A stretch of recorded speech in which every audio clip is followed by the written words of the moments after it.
Hey, it's been a minute.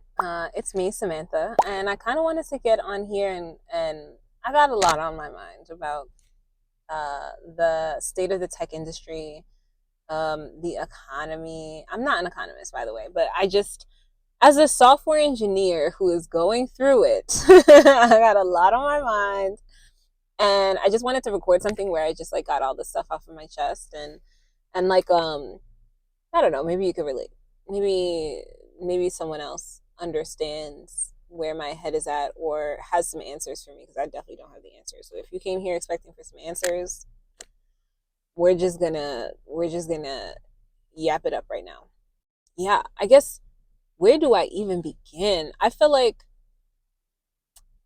a lot's been going on recently with the UPS and Amazon layoffs that's been happening.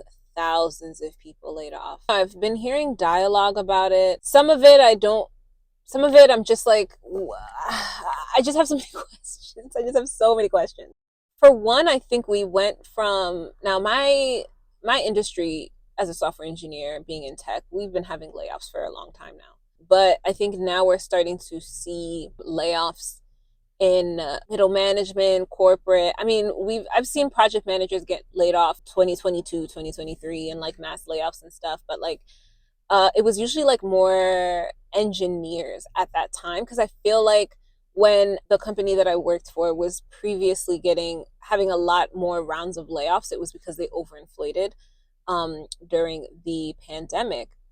But a lot of those layoffs happened in like 2022, 2023. I feel like once, maybe even 2024, but I feel like once 2024 and 2025 started to hit, I think a lot of those layoffs had more AI influence than it was like over growth of the company during the pandemic. Long story short, AI stole my job, bro.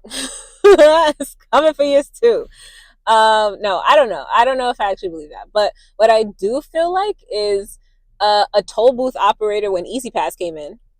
Like, what am I doing? What am I supposed to be doing? Like, what you mean? This? I thought, what? Like, I thought we were just gonna be doing this. And now it's like I haven't seen a toll booth operator in New York, I could say at least, since I was a kid. And it's just like, I don't know. I just feel like I'm like going the way of the dodo bird. Not me, my career, I guess I could say. And I don't know, it's just so weird. I feel like I'm in a weird place with AI where I'm just so confused on how the people who are building this and pushing this out, um, how do they expect to incorporate this into like society? I just I hear these things about like, all these like AI stuff is going to be able to do these things, and then we're just going to be able to relax and watch cat videos all day. And AI took my job. So when am I supposed to start watching cat videos? You know what I mean? Like, I can't just sit down for the rest of my life and do nothing. And it's not that I don't want to, trust me. But in a capitalist society, if AI takes my job, I'm not sitting at home watching cat videos all day. I'm trying to feed myself and pay my bills and like do things. And it just feels so weird that I'm just like, so what now when we incorporate artificial intelligence into so many things that people are getting laid off left and right? Um, and then how are they supposed to feed themselves? Like this doesn't even seem like it's like an ideal like society. It's kind of just like I mean, it's I feel like AI coming in and doing all of the things that it's doing is very similar to like outsourcing our jobs to like another country or something, which like I would prefer that. At least people are getting paid, at least people are going to eat from that. But it feels like we're outsourcing like American jobs, which is so funny considering like the party that's in power right now, like not recognizing that like this whole like we're gonna bring jobs back to America and then give them to artificial intelligence. Ah! Are you kidding me? Are you kidding me? You're not even helping people with that. Like in terms of like in a capitalist kind of way. Like you're not. No one's eating off that. Well, the rich are eating off that. I mean, I guess I'm not eating off AI taking my job. How does that make sense? Like, how does that make sense? I don't know. And I think that what's very interesting is that, like, I think a lot of people downplayed artificial intelligence, or that they made it seem like it was something that's like a product of, like, well, it's a tech industry thing. You know what I mean? But I don't know if you can see these beautiful palm trees. I'm in lovely Florida right now, and my Shake Shack gets delivered by a little robot. That means that some Uber delivery driver is not getting paid because I have a little robot dropping off my burger and fries. And I don't think that, I think because it's in these pockets, in these small little pockets throughout the United States, that people don't necessarily like see how expansive this can get, right? Cuz I haven't seen any little robots deliver food in like Brooklyn and Queens when I go to New York, right? So I don't think that everyone sees how dangerous something like that could be for a whole industry. And I think that there's currently there's a cap, right? Because like when I was living in Miami, right, and I was ordering food that was like far, or I had to drive over like a little bridge, it was always a person. But when it was something that was like you didn't have to go over a bridge, then like a robot could do it, right? And it seems like, okay, there's like a cap there. Obviously, like, if you're trying to order something and you live in Queens and it's right over the bridge in Manhattan, like, I'm sure a little robot's not gonna, be able to deliver that right now. But I think that's something, oh, this is so rambly, but I think that's something people aren't necessarily recognizing when they hear these little stories of like technological advancements here and there, is that they all compound on top of each other, right? So we're thinking, okay, these little robots in Miami may not be able to cross a bridge because it's a tiny little like robot on wheels. But when we think about California and they got Waymo with self-driving cars, it's like, put those two together. We don't got no delivery drivers, no Uber drivers, cab drivers. Like, it really, when you think about it, it's like, oh shit, that's a sneeze away from removing all those people from that industry. So we're now looking at tech. We're now looking at these things where it's just like, I've gone into places where I've ordered food and I do it on a little tablet. I don't have to talk to anyone. No one needs to be there at the register. It's just like so many things where I'm seeing that it's like I don't think people are recognizing enough that like this is something that we all need to be just as diligent about like setting boundaries for. So shout out to like the writer strike and everything like that. And like, the SAG and all that other stuff that happened. But AI pushed on anyway. You know what I mean? Now we got AI singers and AI songwriter. Timbaland, how you create an AI artist when you know what? That's just, it's so absolutely fucking disrespectful, honestly, for Timbaland to be a producer. And I'm just like, and a black man? I don't know. Listen, because I could get into how um, these AI artists are people of color, and it's people of color that's like, oh, you weren't trying to pay someone in the real world, you weren't trying to be culturally competent, right? Because it's easy to tell the AI what to do, but when you are someone of one, race or nationality, and you have to work with someone else of another race and ethnicity or nationality, like there are like social cues and etiquettes and things in order to like be respectful to people that like we all have to kind of learn and be mindful of. Except you don't have to worry about being inclusive or equity when you're working with like when the only person of color in your team is an AI. I don't know. I'm just like, let me not get too much into that. But I say this to say that when you sit down and you think about, when you read all these articles, we've been hearing about these things rolling out for years, but I don't think that the average person like compounds these like headlines and articles to recognize like the bigger picture here, right? And so I don't know. I was thinking about that and I was just like, wow, AI is, I think because it's rolling out piecemeal in so many different industries that it's hard for people to necessarily recognize that this is like a huge thing. I think in the creative industries where it has completely come in like full force, which is more of like which we do see in like acting, music, and like, you know, I would say even in like the, you know, kind of web dev and all this other stuff like that, where it's just like they've completely, AI is like, you can really see where people are like fighting for their like careers and stuff like that or whatever. But I think for stuff like this where it's like the food delivery drivers are not mad enough. You know what I mean? And I don't think that they're going to be, because I think that it's like something that's going to like sneak up on people.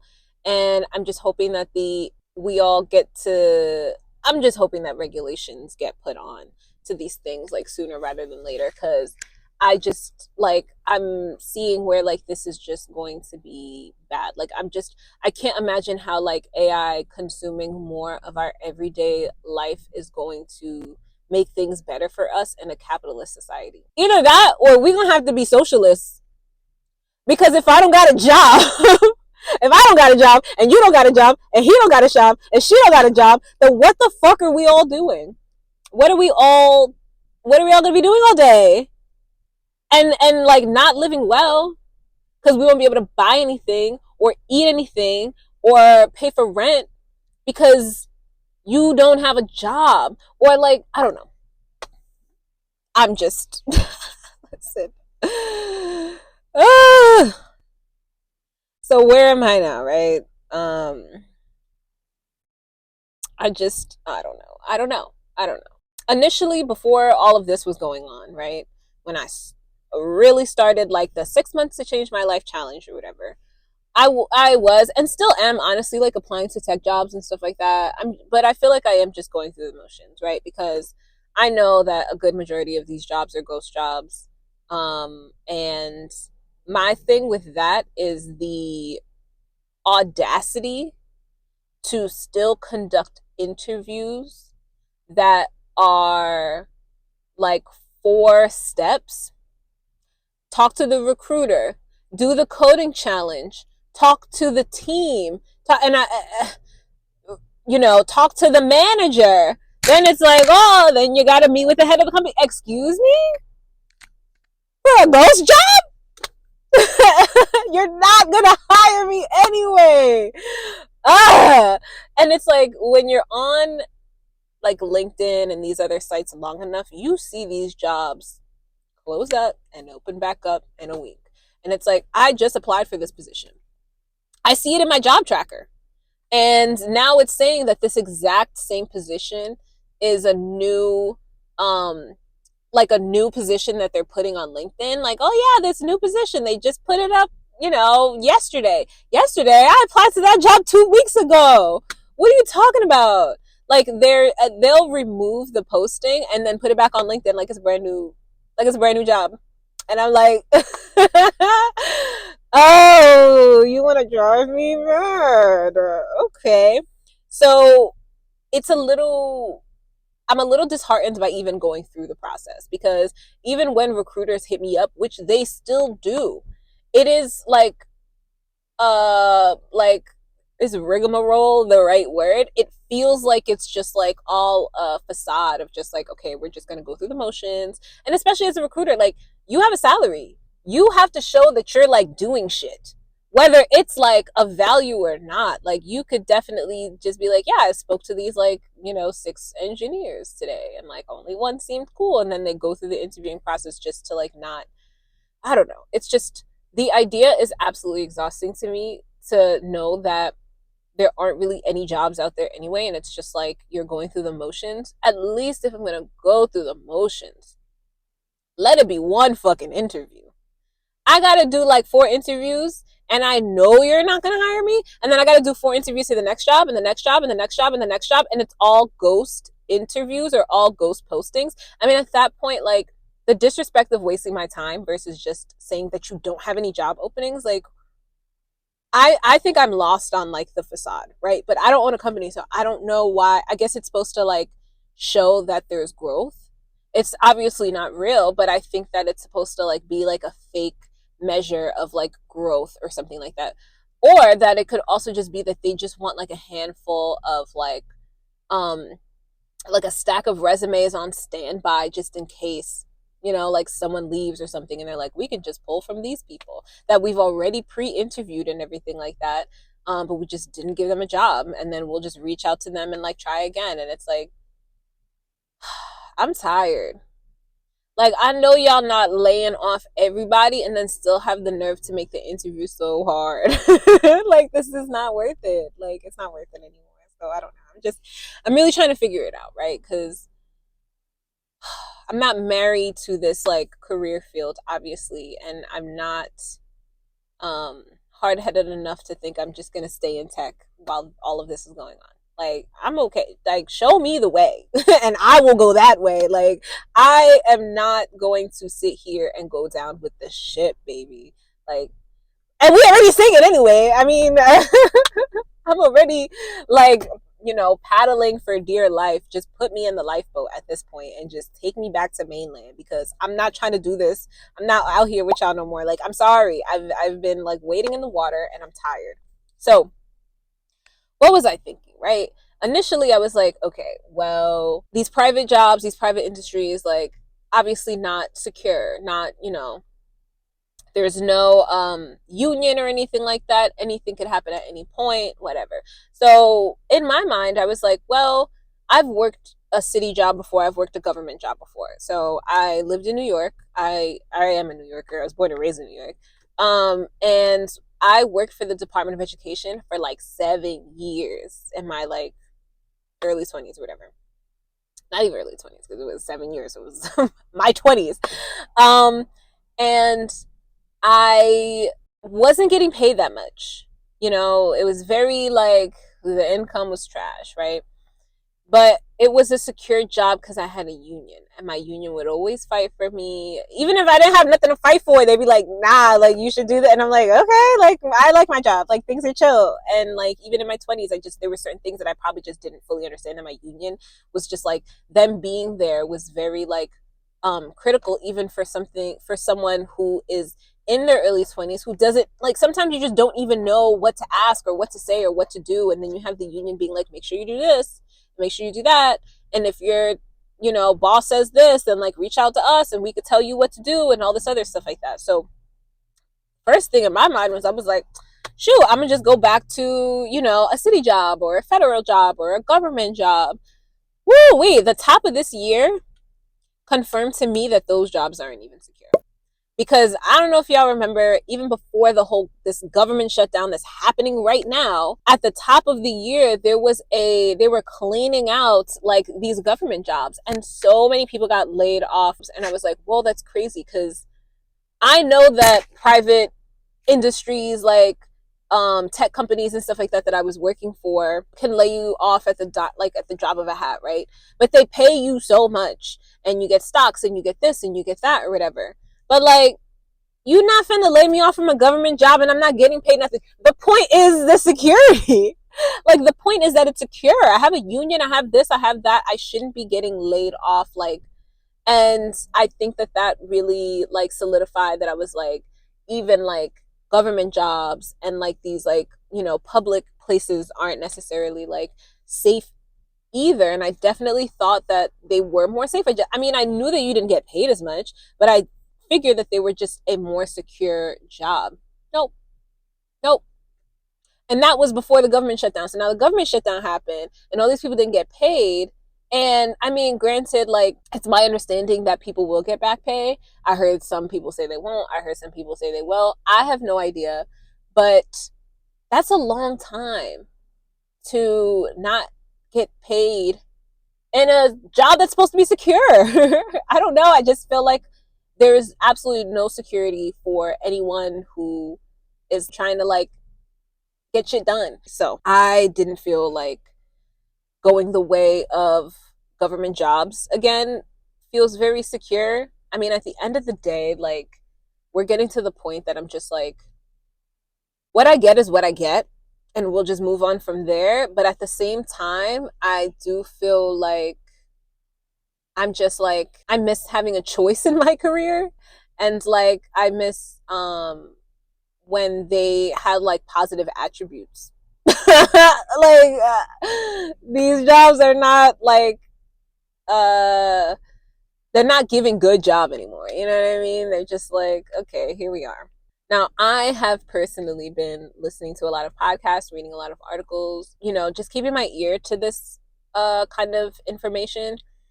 Um I think on one hand, like I could understand where it can be a little like dooming when you're just like listening to like all of these things and they're telling you how this is happening in the economy and tariffs and Argentina and this and that. And it's definitely it's a lot to listen to sometimes, but then on the flip side, I think there's something that's kind of comforting about knowing that we're all in this together. I'm sorry if y'all got laid off. I'm sorry if y'all got laid off, but am I sorry that we're laid off together? At least I'm not alone. That I will get. I think that's where I do feel like we're all in this together collectively, and I think there's some sort of like solace. Is that the word I'm looking for? Like there's some sort of comfort, and not that I wish bad on other people or anything like that, but there is comfort in knowing that we're all in this, like we're all going through this kind of like hardship together. But I think that also staying on top of this information, reading these articles, listening to this stuff is super important, because I think that like with changes happening so quickly, not only is it important to know what changes are happening in your industry and what you need to prepare for and be careful about, but I think it's also important to see like what's on the horizon. So something that I've been like trying to do research on is like, if thousands and thousands and thousands of people were getting laid off, where are people hiring? You know what I mean? Like, who is hiring as much as these people are firing? And like, where are all of these people who are laid off now working? I think there's a lot of us who are just like unemployed and just, hope like trying our best or freelancing or something like that. I think for me, I was looking at like where are people hiring, or whatever, where is like a lucrative thing, what's a lucrative thing to do next. So trade school, you know trades, I think trades are, I'm hoping, always going to be around. I don't know, honestly, but plumbing, electrical work, contracting work, like currently you still need people to to do that until those little robot things get like fully functional or whatever. So those are still positions that people still need to get filled. And honestly, as a software engineer, I was considering, and I would say, nah, not even was, like, I don't, we'll see. But electrical work is a possibility. But trade school in general, if you're looking, if you're like, what's going on, people are still, the trades feel somewhat more secure. I wouldn't say that they're in high demand, but I don't think that AI is going to come for a plumber's job. I'm sorry, like not right now. It would have to be like on some robot, situation, and they're not quite ready for that yet. Um, and then the medical field.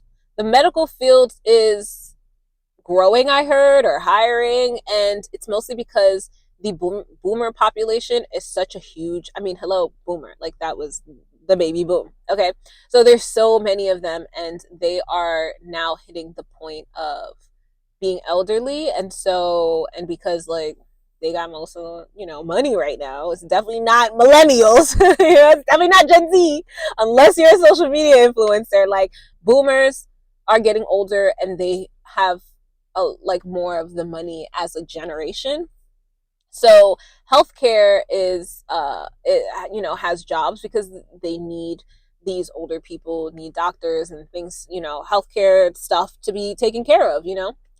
um, Now, I wish I wasn't so squeamish. I really do. I really do. Someone spits on the sidewalk. Ugh, I just want to throw up.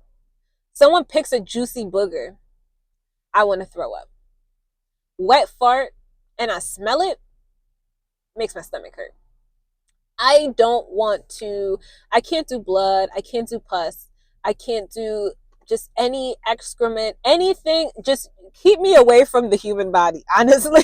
Like, I just am like, I am skeeved out by most things. I cannot do the healthcare industry. I really wish I could. I don't have the stomach for it. I am so grossed out by most things that people have to go to the hospital for. And old people. Even if they don't gotta go to the hospital. I'm just not trying to do, you know what? Let me just, anyway, no shade to the old people. It's just when you've gotten to the point where you're in the health industry because you have to wipe like an old person's booty hole.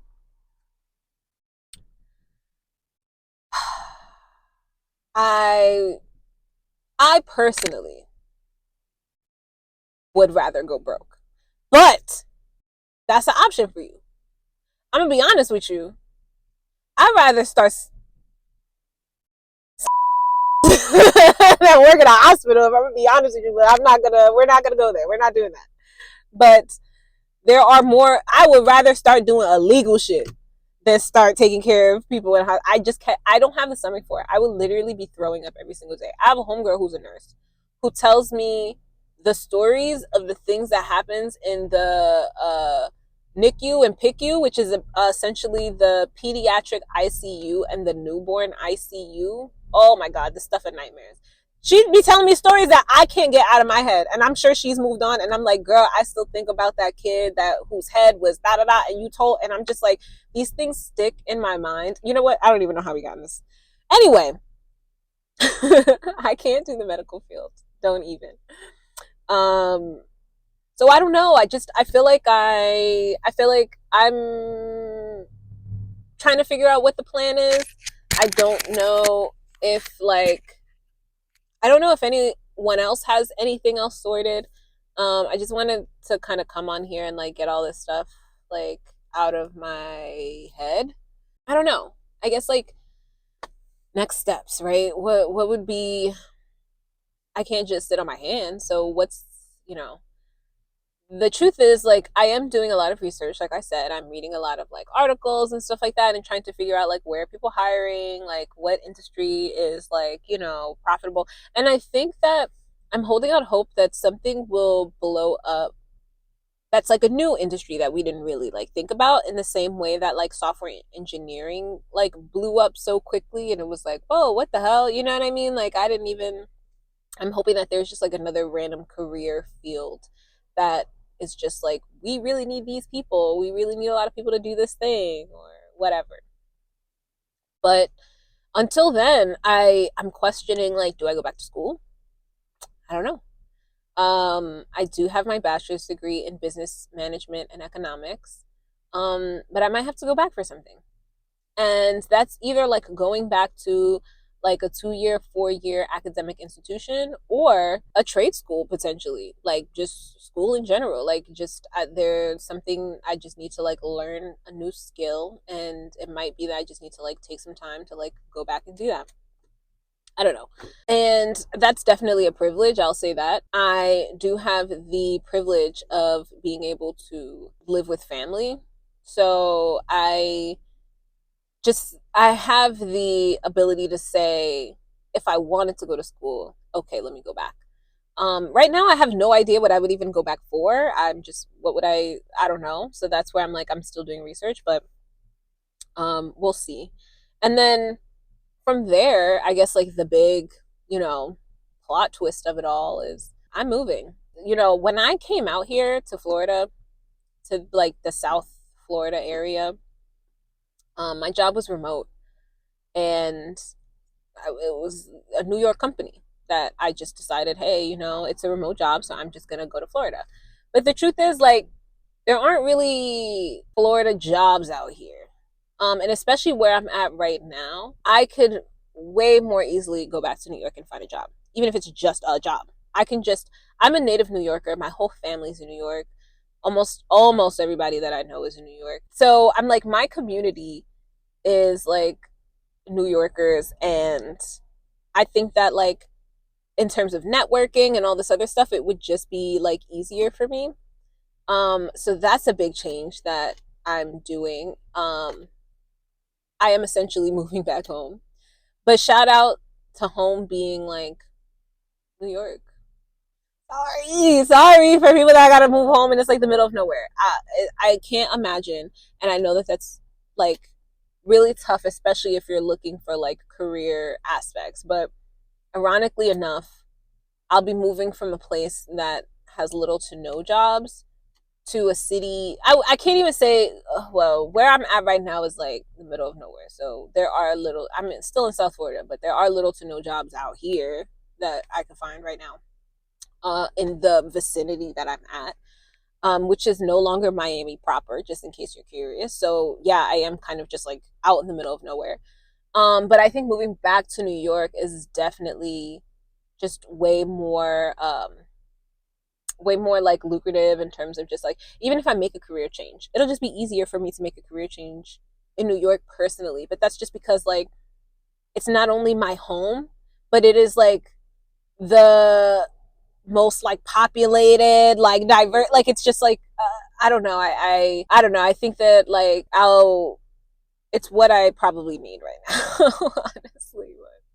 But we'll see how all of this unfolds, and I'm staying hopeful, but I'm obviously like a realist about like the situation and what's going on, and I'm just like I I'm trying to put all the pieces together, and I'm just like I'm not seeing the big picture here, but at the end of the day, like the puzzle pieces are still falling together in a certain type of way that's like AI doesn't need to make sense to me in the long run about like how is this going to work out in society if we're all unemployed and AI is doing everything. But right now, because we're not even there. Like right now, I'm in this day dealing with this issue in this year, and we'll get to the rest of that when we'll cross that bridge when we get there. But for now, I'm like, I am recognizing where things are going, and I just am trying to stay like hopeful and positive, and strategic. And yeah, I guess we'll see where the chips fall. And I'm just going to continue to document it along the way. But I just wanted to take some time to kind of like talk about um, tech specifically because I've been working on this like 6 months to change my life thing. And like out of all four pillars, like from the episodes that I've worked on, like, I have talked about fitness, aesthetics, hobbies, but I really like have been skirting over um, like tech and career.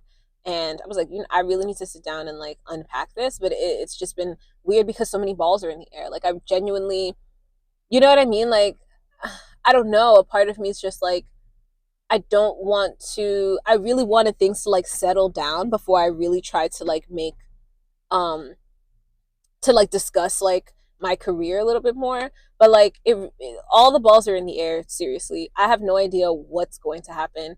And I'm like, let me just document the journey from the very beginning when I'm just like, what's going on? Um, and hopefully to quote unquote the end when something gets figured out. But right now I'm just like, I don't know where this journey is going to take me, but I think knowing that I'm not the only one going through this makes me feel like it's worth documenting and kind of like letting y'all know that y'all aren't alone, confirming to myself that I'm not alone. I guess I don't want to leave this like so sad, but like I guess like signing off, it's just like we'll see how this goes. You know what, honestly, I want to hear what y'all have going on. Where's your head at? What industries are you looking into right now? Like, are you looking to go back to school? Like, what do you feel about this whole entire thing? Like, I don't know. I hope that this finds a community that needed to hear this. Um, yeah. And I am like rooting for you. I'm rooting for you. I'm rooting for me. I'm hoping that like all of this turns around and things get better. That's all I got for you guys. And I will see you